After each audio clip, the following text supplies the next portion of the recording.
February 20th. Saint Eucherius, Bishop. This saint was born at Orléans of a very illustrious family. At his birth, his parents dedicated him to God and set him to study when he was but 7 years old, resolving to omit nothing that could be done towards cultivating his mind or forming his heart. His improvement in virtue kept pace with his progress in learning. He meditated assiduously on the sacred writings, especially on St. Paul's manner of speaking on the world and its enjoyments, as mere empty shadows that deceive us and vanish away. These reflections at length sank so deep into his mind that he resolved to quit the world.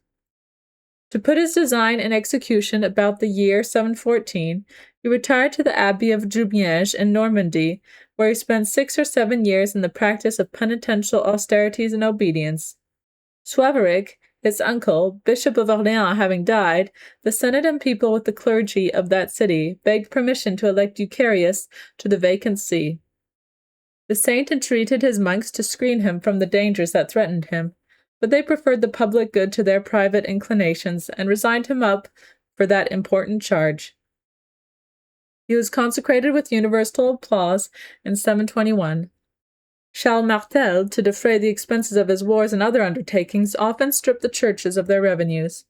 St. Eucherius reproved these encroachments with so much zeal that in the year 737 Charles banished him to Cologne.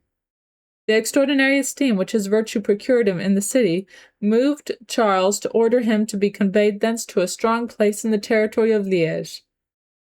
Robert, the governor of that country, was so charmed with his virtue that he made him the distributor of his large alms, and allowed him to retire to the monastery of Charcinium, or St. Trans.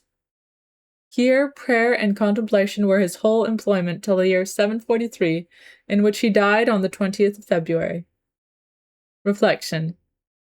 Nothing softens the soul and weakens piety so much as frivolous indulgence.